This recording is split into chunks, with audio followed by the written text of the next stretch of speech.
And I think the a counter example. I'm just thinking about movies now that I This like is fun. about. I like this. This is really enjoyable for me. I don't. This ever is get the to talk about most. movies, This but, is like, the most dude podcast, though. This is the most white dude Yes. podcast of because dudes just sit around and name. I've been movies. thinking. Yes, I've been thinking about, like, I want to do more movie stuff on Twitter because I really like movies and I really like talking about them, and I have nowhere else to do it, so I might as well just do it online. But I'm thinking about Legally Blonde.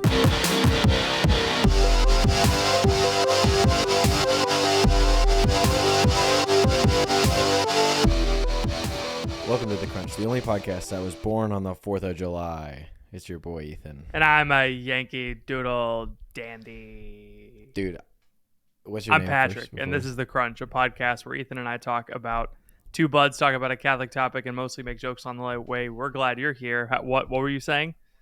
I was at the parade this morning for the 4th of July, and it's I have a lot to say about this parade because it was very enlightening. You've already been the high school parade marching maxed. band.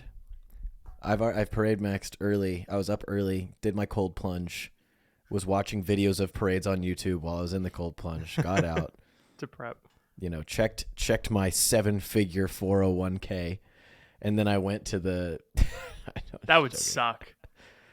To have $10 million in an account you can't access until you're 55 and a half. 7 figures is 9 million is the most you can have with 7 figures.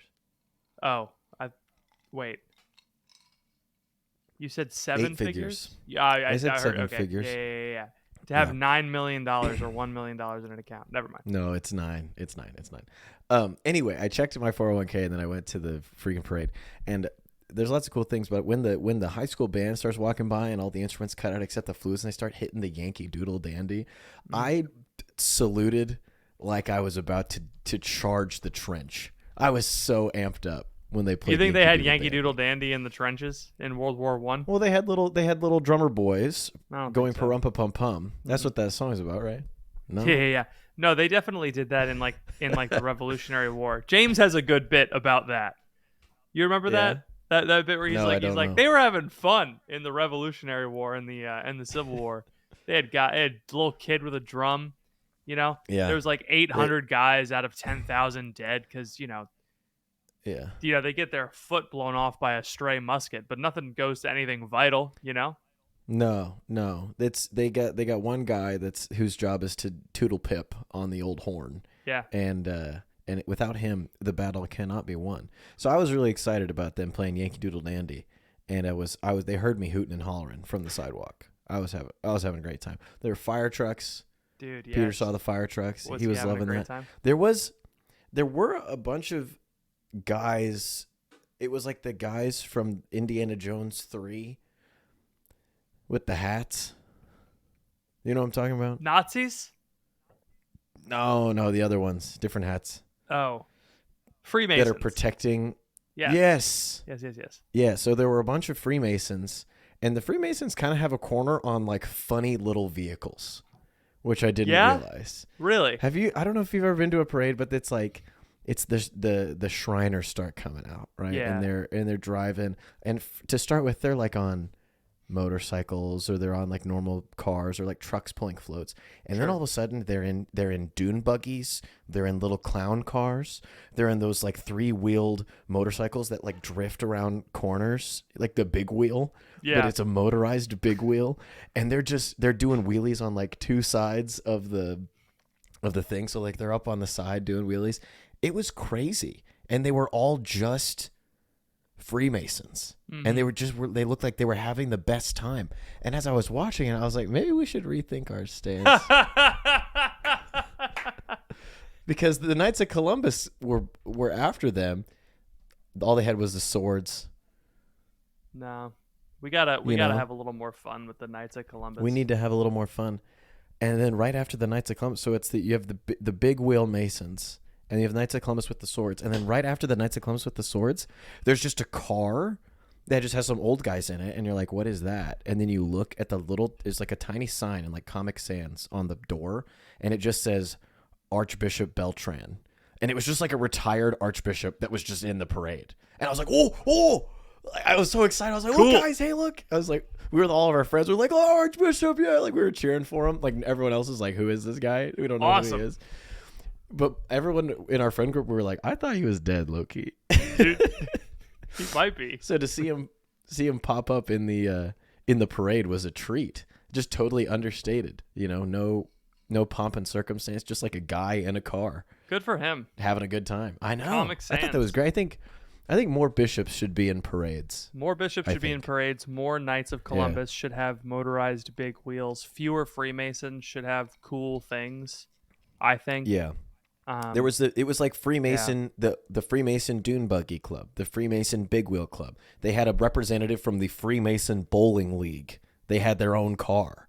I was like, man, these guys got a lot going for them. I know. You know, like there should be Catholic Dune Buggy Club, Catholic Big Wheel Club, Catholic Bowling League. Mm-hmm. Like what are we doing? All we have is Tootsie Roll. All we do is eat Tootsie Roll and lie. All we do is theology on tap and lie. Mm-hmm. Yeah, it was crazy, but it was fun, dude. Did you hear the American Psychological Association officially marked 35 as middle age? No, but I mean they're behind. It's over for young adult group. Yeah, I mean it was already over for young adult group because half of the guys at young adult group were 40 years old anyway. Oh yeah. So just trying to meet my 21-year-old trad wife at the young adult group. Oh brother. Anyway, how you feeling? What have you done so far today? Have you celebrated in any way? Have you seen a spaceship launch go awry or anything like that? Like a firework? Yeah. We've seen unmanned, obviously. Unmanned fireworks gone awry. No, we haven't done anything fun yet. I've mostly just hung out and got angry at my son. Yeah, he's kind of been in a mood. What'd he do? He's just he's just in a very much. I was like, if you say mine one more time, I'm gonna take everything out of your room and stick you in it. That's what's gonna happen. Mine goes crazy when you're 2 years old. He's like, I'm trying to make him a sandwich because he asked for a sandwich, and he takes the peanut butter and the spoon, and I go grab the spoon, and he goes, mine, no mine, and I'm just like, give me the spoon. And Phoebe's like, Patrick, just go get another spoon. And I'm like, it is the principle of the thing. This spoon is my spoon that I'm using to make him a sandwich. So you're fighting fire with fire. Yes. He says mine, and instead of you saying, okay, I'll use my big working legs to go get a different spoon, I'm gonna just do what you're doing, but I'm bigger and louder. But I'm bigger and I'm gonna win. I'm gonna teach you how this works. Oh man. Anyway, that was fun. It was a fun morning. Yeah. But other than that, yeah, normal day. Just hanging out with the family. Gonna have some burgers. Gonna watch some fireworks at the river. It's gonna be good. Yeah. Why not the ocean? I thought you were oceanside, bro. You can't really they don't really put a barge out on the ocean and shoot fireworks off. Why not? What is the point of having an ocean if you don't go out on a barge every once in a while? They might do that, although I actually no, I don't think they do that because of the sea turtles. I mean, the sea turtles. I mean, so if the sea turtles die. Yeah. And I'm not saying they should die. Too many hotels would go up. That's what would happen. We can blame the Chinese for inventing They're not even the on that side in of the country. Place. No, but the Chinese, they came up with gunpowder and fireworks, and they were like, oh, look at us. Mm-hmm. We're the Ming dynasty or whoever. Sounds about right. And so if the turtles die, we just trace it. We just root it back to the Mings. And we just say, listen, don't be mad at us. We didn't come up with this. No. We had to do it. Right? We do fireworks over the river, I think. That way people So there's no turtles or wildlife in the river? There's no sea turtles in the river, actually. No. What if they wanted to live there? They timeshare. Bad things would happen, I think, if turtles. The river is mixed, so there are fresh and saltwater fish and aquatic life in the river. We do see dolphins in there frequently. Yes, but it's connected to the ocean very far away from where the sea turtles lay their eggs. Right. And so the sea turtles, if you ever want to, another cool thing about Melbourne, not a lot of resorts and hotels on our beach because they're it's sea turtle nesting areas on the beach. And so it's prohibitive for companies to come and build big old resorts because they have to turn off the lights for 3 or 4 months out of the year. Because the sea turtles, if the lights are on in the hotels, they'll go, "Hey, look, it's the moon." And then they'll walk into the street. I do think that that's the turtles' fault. I do think they should have figured that out by now. If you can't tell the difference between the moon and a hotel, I don't think you deserve to be a turtle no more. the little baby turtles will just wander into the street. Yeah. So sad. That's fine. I've never felt a particular sympathy for the baby turtle or for the adult turtle. I think it is the adult turtle because the adults navigate using the because if you think about it, right? If I'm coming from a purely materialistic, point of view, there's no meaning to anything. The turtle should evolve to be faster. Famous materialist Ethan Stevie, scientific determinist. Yeah. Animals, if they want to survive, they need to get fast or strong. Like you're expecting me to take care of you because you're slow. What did I figure out? Tools, clothes, society, government, hotels. We made the Ming Dynasty era fireworks. If you want hotels, I figured all these things out. Sorry, you just stopped in the middle of talking like this. Good. You froze. So yes, the sea turtles. They're very good and important. And the best thing. The only thing they figured out is how to travel the East Australian Current. It's not those sea turtles. It's different ones, I think. Fun fact about sea turtles: they always return to lay eggs where they were born, so they return to the exact spot. Isn't that cool? What if we build a hotel there? That's part of the reason why they don't build hotels there is because we've already destroyed so many nests and the turtles don't come back. I think if we really want to be progressive, instead of not building the hotel, let's just give the turtles a room in the hotel. Let's get the them room Shelson service. family checking into room 1348. Yeah. He does it. He has to get checked out of his room because he doesn't make it down the hallway in time before checkout. So he never actually gets checked in. He has to book it for a week in advance so he can make it. So he can make it to his room, and then he instantly has to just start heading back to the front desk. But dude, sea turtles are huge, though. Have you ever seen one in person? No, I'm a landlocked. Oh, guy. That's right. Well, what about the second biggest inland port? Whatever. No sea turtles there. No, it's that port is famous for its hotels, as I'm really? sure you'll know. Yeah. Nice. No sea turtles there because there's too many hotels. No sea turtles there. No, I have seen signs for the port of Catoosa, but a visitor of it, I have not been. Oh, okay. Well, ports I heed not. Sea turtles are huge. Yeah. They're big enough that a fully grown adult can comfortably, actually not really. You really can't because you can't get your legs over, but sitting on its back. I know this because some kids in my high school got arrested when we were in high school because they put a picture of them on Snapchat riding one of the sea turtles after they had spray painted its shell, and they posted it on their Snapchat story. And they got arrested because it's a federally protected animal. So they committed a felony. Well, and also I think you should, even if it's not a felony, I think you should go to jail for that because that's it's so mean. Don't spray paint a turtle. What's it gonna do? Come on, and it went back into the ocean. There's nothing we can't fix that. That turtle's like that forever now. It's gonna join gangs. It's gonna go to prison. Yep. It's like the Post Malone You've ruined of turtles. his life. He's like the Post Malone of turtles.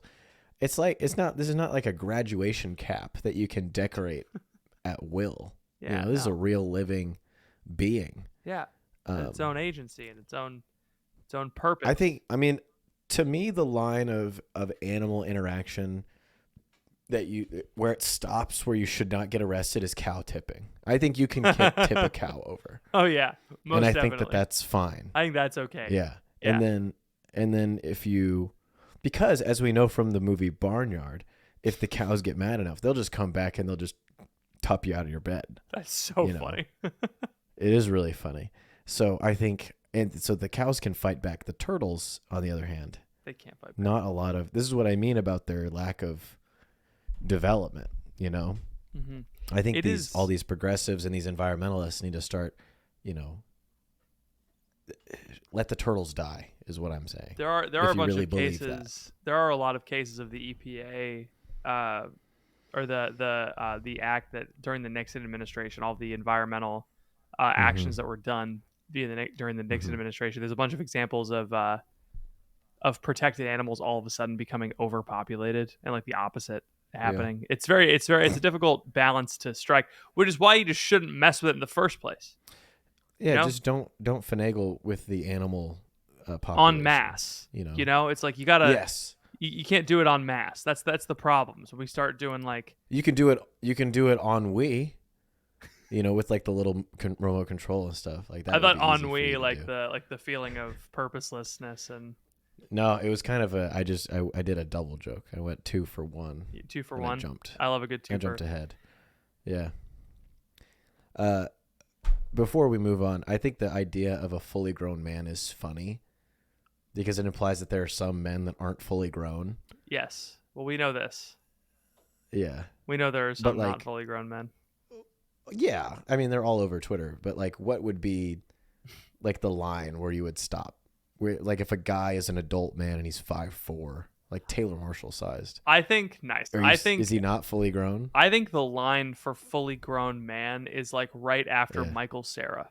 Like he's almost sure, but he's a tall. fully grown man. He's a tall guy. Yeah, no, but he's like not fully grown. He like doesn't look. He's a man, but he's not fully grown. He's but a large sapling. Yeah, he like age. Still could play George Michael if he wanted to today. And that's the thing. You shave his little mustache off, he's good to go.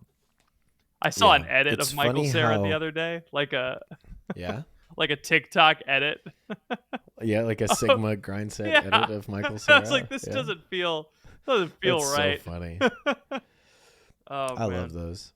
I think it's funny how Michael Cera and Michael Jordan both decided to do a little Hitler stash. Yeah, man. To like deal with their problems. Yeah. Michael Jordan's like, I'm deep in debt and my dad died and I can't play basketball anymore. Guess I'll grow the Hitler stash. Michael Cera's like, I perpetually look like a child. I guess I'll grow the Hitler stash. I guess I'll grow that. I like how one of them was like, I've reached the top of my game. One of them was like, I've reached the top of my game and there's nothing, there's no further I can go because I'm the best that has ever done what I do. And then the other one, Michael Jordan, he said, yeah, there we go. That's nice. I wish I had more time to think about that one. Anyway. That's okay. You did all right. You did okay. So it's a good 4th of July. I am excited about what the rest of the day may hold for me. Yeah? Yeah. I think I'm going to pop on Independence Day, the film with Will Smith, Jeff Goldblum. Show it to my wife for the first time. She's going to hate it. She doesn't like aliens in movies. Really? That's all Will Smith's movies are alien movies. No, Pursuit of Happiness. Good point. The movie where he's the tennis coach. Yeah. The movie where it's not it's iRobot is robots but not aliens. Mm-hmm. It's really only 2 movies that's aliens. It's Men in Black and Independence Day. Yeah, I guess that's a good point. Wait, no, I've never seen After Earth, but nobody else has seen it either, so that's okay. What about does Suicide Squad count? There's like weird looking guys, like there are weird looking guys in Suicide Squad. Does that count? That's true. Maybe. I didn't see the first one. I only saw the second. Was he in Suicide Space Squad. Jam? Was Will Smith in Space Jam? What about the second Space Jam? It was Michael Jordan again, and LeBron James was in the second one. Oh, yeah. I didn't. I didn't see the second Space Jam. No. Anyway. But, yes. So I feel good. I feel healthy. I saw someone say online that Transformers, the first one, was the last American movie. And was that's Pacific just Rim making before me or think. after the first Transformers movie? Pacific Rim was after, but Pacific Rim took place in like Tokyo for most of it. I don't think so. So it's not really like. Okay, I see what you're It did. saying. Okay. The first scene is like Alaska or something, and the guy in the Jaeger dies, or his brother dies, or whatever, and then he's like, "We got to bring you back for one final mission," and it's like in Tokyo. It's awful to say that Hong Transformers is the Kong. last American movie when they keep making Fast and Furious movies. That's true. I think the thing that he was saying is that it's like about a young guy and like the girl next door, and you have like secret government agencies, and then you have the military coming in, and it's like kind of a pro-military movie, and it's Michael Bay, and so it's just like hot girls and guns and big cars and like aliens, and it's just kind of like the whole package. You know what I mean? I see. Fast and Furious has elements, to be certain, but see. I think I don't think it's American in the same way that 2007 Transformers is. I also think he's misusing the term "girl next door." Girl next door is not like Megan Fox is not girl next door. You know, maybe not where you live in Melbourne, Florida. girl, but here in girl Oklahoma, girl next that's door. what all the women look like. That every woman looks like that. I hear what he's trying to say, but in my understanding of like American storytelling is it's like there's at least an element of purity still involved because America is still very puritanical. The girl next door is a stock character and frequently a potential love interest for male protagonists who is open, approachable, and unassuming. The girl he thinks of as his best friend, his child pal, even just one of the boys. That's true. What do you mean? We just look it up. I think Megan Fox was a childhood best friend of his. Was she in the movie? No, I think I think she was just like the hot girl in school. So she was less of a girl next door and more of like a. I do think there's a good conversation to be had about when the ideal female lead changed from kind of like childhood best friend where love develops over time into this kind of like goddess-esque, like unattainable character, you know? Hunger Game. When did it change to Teenage Dirtbag, you know? Where it's like, her name is Noelle. That's how he sings. What? You never heard that song? JD Flynn accused me of not knowing the song Teenage Dirtbag the other day, or like he responded with the lyrics. Yeah. And I was like, what? And he's like, have you never heard that song? And I was like, no. You never heard Teenage Dirtbag before? I had to look it up. Well, I looked it up after JD Flynn quoted the lyrics to me to try and prove a point. I looked it up after the guy who wrote it followed me on Twitter. Nice. Yeah, that's funny. Who wrote it? Wheatus. Him and the Eve 6 guy are friends. I know, right? Him and the Eve 6 guy are friends on they're both one-hit wonder guys, and so they're friends on Twitter, and I made a joke that made Eve 6 laugh and they followed me.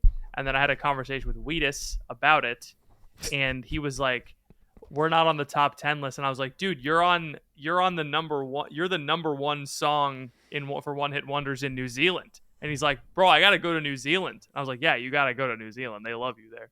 The Kiwis. Wheatus is what we called the elbow when we were in middle school. I just got out of a cold shower and boy, are my arms tired. I just got out of prison. And I need something to get my spiritual life back on track. Speaking of prison, thank you to Exodus 90 for sponsoring this episode of our podcast. If you've done Exodus 90, you might have felt like you were in a prison of not being able to watch television. But Exodus 90 is more than sacrifices and cold showers and asceticism. Yes. Exodus 90 has an app of reflection and prayer for you to use throughout the year. Yes. That you might not be aware of. It's at exodus90.com/thecrunch. Say that first, but then you can talk. No, exodus90.com/thecrunch is the place to go. Instead of being in jail not having snacks because I didn't have enough money in my commissary. I am now not eating snacks because of Exodus 90. Exodus90.com/crunch is the place to be. And this month, they're doing a special course in anticipation of the National Eucharistic Congress, special course on the Eucharist that you can get. If you go to Exodus90.com/crunch, you get 14-day free trial, and you can go deeper as we as a nation prepare for the National Eucharistic Congress. It's a big ticket item, but Exodus 90's got some really, really great stuff on there about the Eucharist that you're going to want to see. Exodus90.com/crunch for the 14-day trial. Patrick, you've been liking what they've been doing. I've been liking what they put out. I knew about this app a while ago before they sponsored the podcast. I used it when I did Exodus 90, and I can highly recommend it. So Exodus90.com/The Crunch, 14-day free trial. Thank you, Exodus 90, for sponsoring this episode of The Crunch. Do it now, or else my prison sentence was in vain. Patrick, you're always talking about how you're reading books. I'm protesting. I'm not reading books anymore. You're not reading books anymore? No, you need to convince me to read a book. I don't want to read books anymore. I need to convince my friends to read a book. I want to. Yeah, I don't want to read books anymore. I want to watch television and sit on the couch. I'm going to use pathos here and appeal to your emotions because you're my friend. Yes. Today, I started reading Alec Mauly's Out of Suns, a wonderful fictional tale about two brothers that go on a journey to rekindle some love, maybe have an adventure, maybe find out what brotherhood is actually about. I was reading it, first of all, because the author's a friend of mine. He sponsors the show. But then as I got about 20 pages into it, I was like, hold on a minute. My guy, who's a friend of mine from college, actually wrote a pretty compelling book. Dang. I know. I was like, shoot, this is good. He gets a lot of stuff right about what it's like to be a guy, about what it's like to be growing up in a world where a desk job feels like the only choice, or if you're not doing that, then you're basically working as a lawn care person for the rest of your life. Like these two young men that are just wrestling with like, how do I live my life? How do I not let down my dad? How do I be a good person when it's so easy to not be a good person? I really think you'd like the book, and I think you should read it. Well, I'm convinced. I know I'm doing like a bit, but every time you talk about, for some reason, Alec, the book is not getting to my house. Please send. You're torturing me.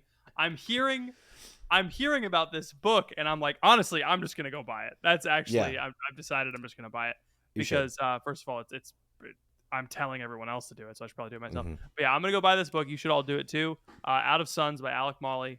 It is out on Amazon now. Go check it out. I read half of the book in one sitting today. Wow, so is that good? I'm not joking. So everybody, get the book, read it. Out of Suns by Alec Mauly. Get it on Amazon. Link is in the bio. Patrick, you know what I hate? More than the Cubs? I do hate the Cubs, but I famously, my number one enemy, I hate big tech. And I don't like how they've gotten their little grubby fingers into every single aspect of digital life. And that's why The Crunch, our website, is now proudly hosted on Patmos. Patmos is your island of refuge from big tech, and they provide top-notch web and app development services, hosting, AI, GPU services, and they're all backed by a no censorship guarantee. And Patrick, I know you like that because I know you say some crazy stuff, man. I do say some crazy things. We just recently transferred our web hosting over to Patmos. It was easy. It was seamless. The pricing was competitive. And also I feel secure that I can post what I want on my website. And all of a sudden people won't decide, oh, that's bad, and I'm going to cancel this guy. The reason that Patmos is so good, the reason that they're so good is because they have the best prices, and they own the data center all the way up to the top of the stack. So all the way down to the dirt, they own all the metal between you and your data, where it's stored on a hard drive somewhere. Like they own all of it, so they can give you the greatest prices, and they can actually guarantee that they're going to provide the service that they say. We actually have a personal representative. Her name's Camilla, and she helps us out. She is someone that we can call if we have any issues. And they don't ever do anything offshore. So anytime we're working with them, we don't have to call and like be on hold or like it's a call center in another country. It's great. They're really, really wonderful people. So if you want to like build an app or a website, or you want to host your current site, like you already have one, you can reach out to Patmos at patmos.tech, an easy URL to remember, patmos.tech. They help businesses and missions of all sizes achieve their goals in a safe and secure way, whether you want to build an e-commerce site or a megawatt large language learning model in the Patmos data center. Holy cow. Patmos can help you. Tell them the Crunch sent you and get 10% off your next web project or free hosting migration. That's patmos.tech. Patmos, freedom as a service. And I also hear that if you are a Crunch listener and you tell them that you are out there looking for a job in the data or computer programming world, they can hook you up. So mention our name, and maybe we could get you a job. Maybe we can get you 10% off on your next web project or your hosting migration. That's Patmos at patmos.tech. Thank you. Back to the episode. Anyway, whoa, that's how the song starts. He sings it like that. It's about a little guy who loves a girl who rings his bell, and she's this unattainable character, she's an unattainable figure. But then it turns out she did love him the whole time, and he doesn't actually really earn it at all. It's just kind of like given to him by circumstances. Nice. He doesn't actually earn her affection in any way. There's no like real relationship. It's just she's like, I like Iron Maiden too. You know? To answer your question, I think the turn happened when the dystopian thing started happening. Really? I do think Hunger Games and I think Divergent had an outsized cultural impact because a lot of people read Divergent. And like what? But I don't remember much about Divergent. I got Hunger Games and Divergent confused all the time. One of them, Divergent or Hunger Games, the love interest is a boy who she grew up with, and then she but ends up it's Boy Next Door. Yeah, okay. It flips it. It's Boy Next Door because it's Peeta, who is the bakery guy.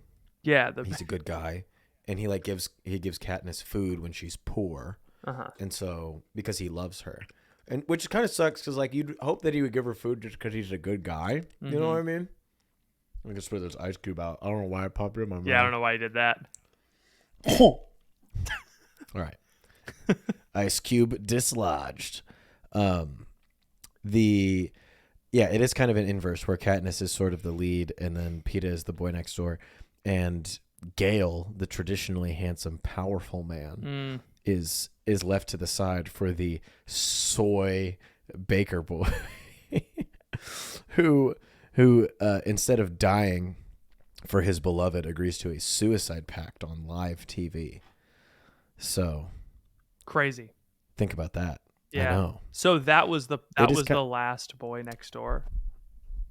Well, I think in the popular cultural imagination, I think the Hunger Games is the turning point from traditional. But I also think it's interesting because we were talking about Transformers, but I think Sam Witwicky is an interesting character because he's kind of like a loser, nerdy sort of guy, not a traditional action hero that ends up getting the girl. And so there was already this a trend of less and less masculine men leading, and then it flipped, and then it was more and more it was Katniss, who's kind of like a tomboy to start, and then you kind of get further and further down that path till eventually, and then the girl from Divergent was a tomboy, and then the girl from freaking what's the other? I don't know the other one, but started to be more and more masculine women, and then it was just totally it was just girl boss women regardless of how they acted. I did do an analysis when I was in college. You did? And I pulled this on what? On the relative masculine and feminine representations of men and women in American sitcoms circa as of 2019. And I was having a conversation with John and Katie from Is This for Kids about this, because John always complains about how he thinks there's no masculine men on TV anymore.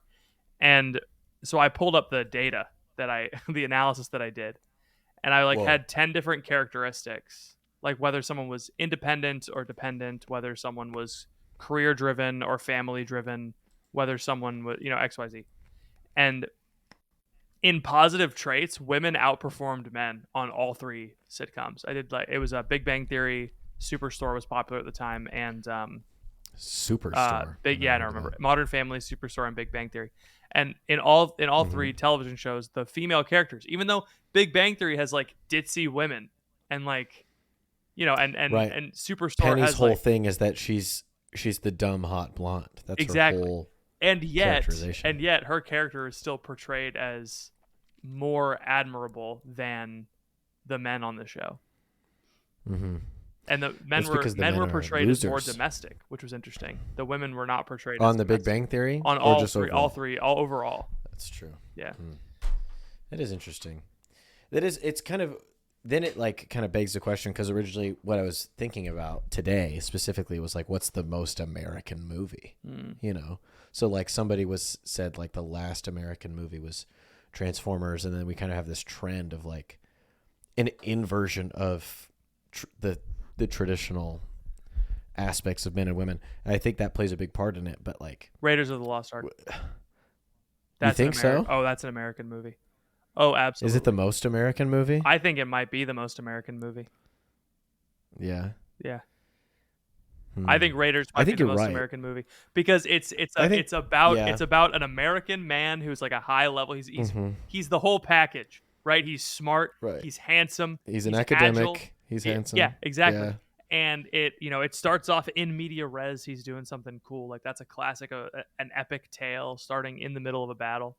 The love interest is someone that he has history with, right? That starts off not having negative affection for him, but he wins her over in the end through his acts of sacrifice. He fights because Nazis. He puts her in a basket. Blows her up on a truck. Yeah, man. And then she's just so happy to not be dead that she's like, I guess I'll marry you now. Yes. But then by the second movie, she's like, I'm not going to India with you. And then they get divorced. Yeah, we'll leave that aside. But they get back together in Crystal Skull, right? Or is that different? They do. Oh, okay.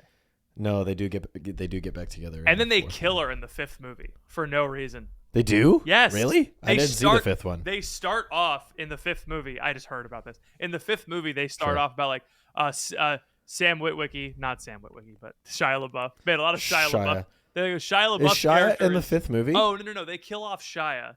And it drove Indiana Jones insane, and so he divorced again. And so he starts off the movie as just this like old, sad, divorced man. That sucks. It sucks. That is also a very American movie. That's a very American movie. It's like it's like Up, but sadder. But no, Raiders is the most American movie because it's like not only is he's going abroad to fix a problem, to fight an evil Nazi organization. It's very like very American. It's interventionist. Well, you know, it's also very pro-Jewish, which is extremely American. Yes. To be an ally of Israel. Yes. Yeah. So that's a whole other thing that we have to factor in. But I do think Raiders is interesting because there's not, golly, like to have that kind of pulp. Even the movies today that are more in that genre, like the kind of campy, fun adventure movie, yeah. Adventure movie, they're not. They're gonna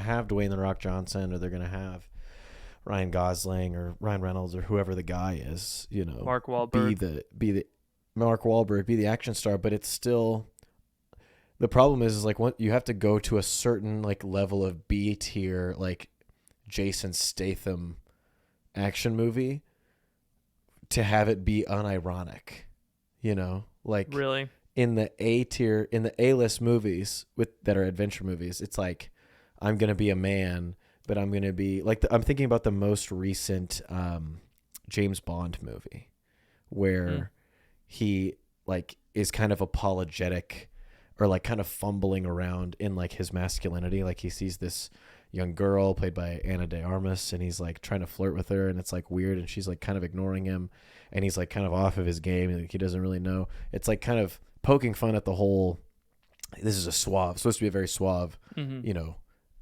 Don Juan sort of character. And so they have to like kind of knock him down a peg of like, oh, he can't get girls like he used to, which kind of makes sense for the character because he's older. Yeah. But it's like, it's not the, the complete unabashed male attractiveness of the Harrison Ford in the 1980s, which is maybe there's good to be said about that. I don't know. Maybe, but it's interesting because I think it's just laziness in writers. They feel like the fatal flaw of a character. They don't understand that a character can. Maybe I don't want to say they don't understand, but it seems like the fatal flaw is no longer something that is explored. Mm-hmm. The fatal flaw is simply masculinity. Like that is the character's flaw that he has to get over, as opposed to Indiana Jones's hubris. He has to, which is a much more interesting flaw. It is than just like it be like your pride is way harder to conquer than being a man, because the way that they conquer the fatal flaw in all of these modern shows and TV and movies is just like you just have to act completely effeminate in like the Aquinas definition of the word. Like you just have to have no agency. Like you just kind of give it up and like let the women take charge. No, a great example of that exact thing is the difference between Incredibles 1 and Incredibles 2. Oh, true. The plot of Incredibles 1 is I used to be amazing, and now I am not. I feel like I'm not. And that makes me sad. Yeah, and he's like, I need to conquer myself, and I need to go, and I need to do this apart from my family. And yet, in the end, what does he learn? That he needed his family to be super. Like, in order to be super again, he needed his family, right? And so it is a very pro-family movie. What do they do in the second one? It's the exact opposite. I need to stay home. Helen goes out completely on her own. Yeah. She like does the plot. She does what Bob does in the first backwards, movie, but it's good. But it's good, and everyone's aware of it. The movie paints it as a good thing. Yeah. And it ends up being, and it's funny because it ends up being a bad thing. She ends up trusting herself to a villain, but that's not like she's not chastised for it. She doesn't. Oh, now I have to team up with my husband. It's like the kids, they all get trapped, and the kids have to save them. It's like, right. Anyway, so that's the difference. It's like Incredibles. It's actually more anti-toxic masculinity than Incredibles 2 because he stops relying on himself and starts relying on his family. He goes from independent to interdependent. I think that's to put it in the Stephen Covey framework. Characters are more interesting when they are independent. When they start off independent, these action figures that are like so cool, like we watch them blow up things. They go from independent to interdependent, whereas the female motivated characters, it seems like female heroes go from interdependent to independent, and that's their character arc, and it's less interesting because it's like, all right, cool, you've ascended to the level of quasi deity, but that's not really interesting. That's what happens to Katniss. She becomes a deity, and it's like, okay.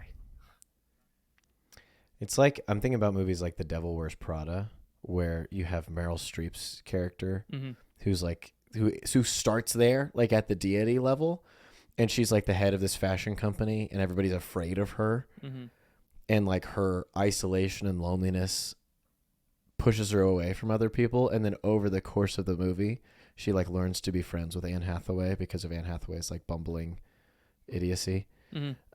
That ends up like they meet in the middle where like Anne Hathaway learns to, instead of being like a frumpy lady, she learns how to be stylish, and then Meryl Streep's character goes from the angry biatch. I don't know if I can say that. You can say, but that's say that. You can't say the actual word. Yeah. Well, you know what I mean. Like if you've seen that movie, she's very mean. Yes. But then she learns, they meet in the middle, and they become like the interdependence, like what you're talking about. Like they actually work together and develop a functional relationship that like benefits the whole company and everybody, and not just like one or the other. I feel like that's a really good example of the way that women can be written in movies. Yes. Because I like that movie a lot. I think it's very funny and very compelling. I liked Miss Congeniality. That was my favorite female. I like that movie too. That's a really good movie. Yeah. I love it. It's so good. That's like that is a great example of a movie with a woman as an action hero, right? And she's not weakened by her femininity, right? She's able to live in two worlds and fix both of them, Mm-hmm. Like by her virtue is the thing. She's like she like lives in both worlds, and she makes the FBI a safer place and a more honest place, and she makes the pageant a more community place because she wins Miss Congeniality. It's very good. And I think movie. A counter example. I'm just thinking about movies now that I this is fun. About. I like this. This is really enjoyable for me. I don't. This ever is get the most. This is like, the most dude podcast though. This is the most white dude podcast of dudes just sit around and name. I've been movies. Thinking. Yes, I've been thinking about like I want to do more movie stuff on Twitter because I really like movies and I really like talking about them and I have nowhere else to do it, so I might as well just do it online. But I'm thinking about Legally Blonde as like a counterexample of like the woman gets more independent, but it's like a good thing because she had an unhealthy attachment to her boyfriend or whatever. Like she was going to law school to like get this guy back or something. You know, I can't remember exactly what the reasoning was. And then she eventually becomes a great lawyer on her own, but it's not like I'm an independent girl boss queen slay. She moves from dependence to independence. That's an interesting move. Yeah. Which is good. Yeah. It's and I don't think it doesn't fall into the same trap that a movie like the Divergent movies falls into, or the Hunger Games movies fall into, where this woman is just completely neglecting everything else in her life. She like actually builds friendships with these other people that are at the firm and benefits other people in her life by like being a positive, like she has a lot of virtue. Like she works really hard and she cares about other people, you know, and like because of that she is successful, as opposed to just like being empowered, like being the thing that makes you. This is why I hate Stranger Things, bro. Oh really? Because I freaking hate it. I hate the whole plot of the show is just like my name is 11 and like I'm like a woman and like I'm gonna take down the darkness. Cool. You know, she just like yells and like because she yelled louder this episode than she did last episode, she like wins. It makes me so mad because it's not real. Yeah. You know, like there's ways to have people with powers, like The Incredibles, for example. Like there's ways to have stories around people with superpowers in a way that's not completely just like it's the joke about about Marvel where it's like I don't know how they're gonna defeat Thanos, but I know it's gonna be a bunch of them shooting lasers at him at once. You know, it's like that, like that was what Ultron was. It was like 3 guys who can shoot lasers all shooting at Ultron at the same time. It's like that's just not interesting because they're all shooting lasers. I want to edit what I said though. I hate go ahead. Moving to independence is not it's not uninteresting. Like moving to independence from dependence is interesting.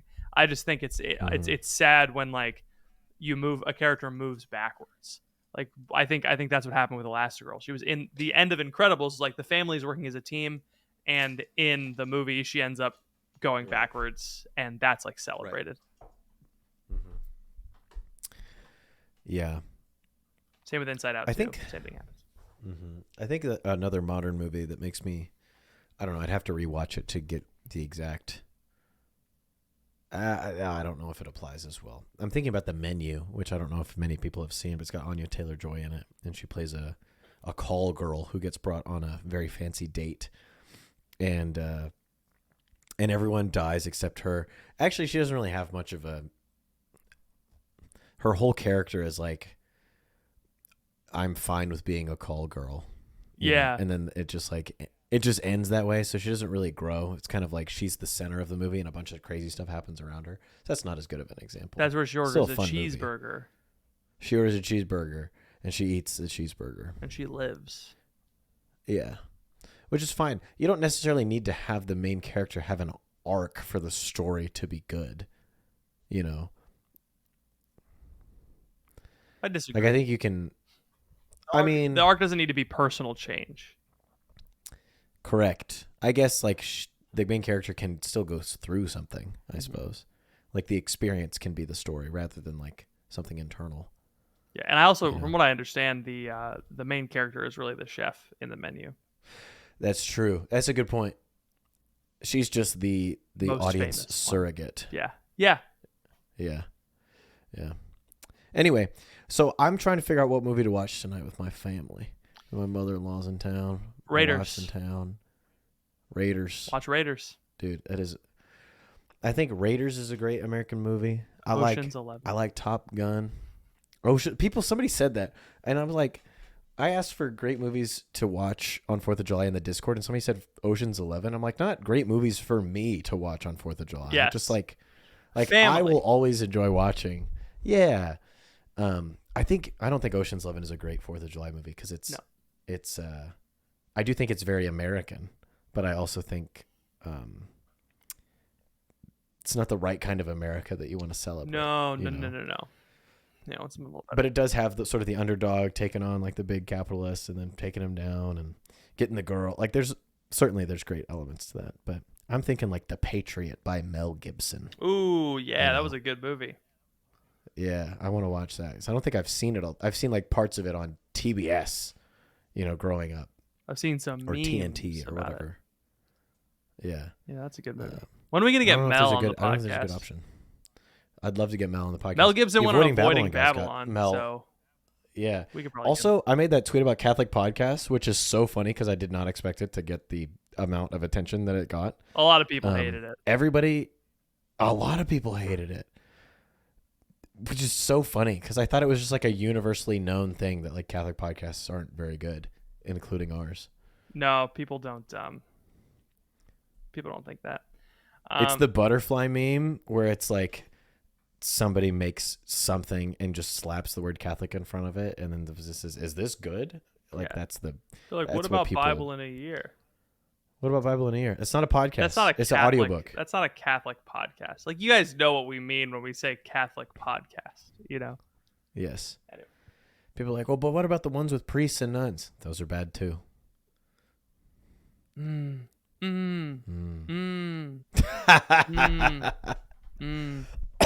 We're no better. I mean, we just did 30 minutes on freaking movies. Like we're not. Oh no, this comes from a special. place of this comes from the stone is being thrown from inside the house, to quote another movie. Yes. Scary Movie 4. I've not seen Scary Movie 4. Someone popped onto the masterclass Discord that I'm in for Twitter, and it was like Nick Nevy, and I was like, hold on, and it was some guy named Nick Nevy whose Twitter bio. That's so. I know, right? Funny. His Twitter bio claims that he has a seven-figure business. Now, what does that mean? What does that mean? That's interesting. 7 figures of profit, 7 figures of revenue. You have 7 figures working in the business. Are like you there's including 7 different decimal people. points? Yeah, that is something that people have that business people in that money Twitter space tend to do. They're like, I've done $1 million in contracts that I haven't collected, and my annual expenses are 1.5 million. I have $1 million business. Sounds like you're in debt, bro. Yeah. Or like if I extrapolate, I made $100,000. My run rate is this. Yeah, if I did this every month, dude. Sometimes never mind. Sometimes my we'll get into it. Sometimes my supervisor, it's Adam, if you're listening, I love you. Sometimes my supervisor for my job like tells me my run rate. He's like, if you do this every month, I'm like, yeah, that's the thing. That's the thing is if you can't just extrapolate ifs as if they're certainties. I do that all the time for the crunch, and it's awful. Yes. If you want to hear more business talk, you can join the Patreon, patreon.com/thecrunch. Every week we do a bonus podcast where we usually just talk about money. The state of the podcast. The state of the podcast, the state of our lives. The things we got cooking. If you know what movie I should watch today on Thursday, the 4th of July, and it is Sunday, the 7th of July, please message me.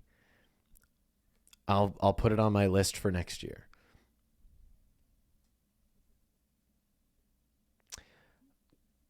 I was going to talk about the new book, or the Alec Molly's book, Out of Suns, on the podcast today, but we talked about movies instead. I finished it last night. Dude, really? I almost cried. Really? Yes. That's so good. Yes. Oh, man.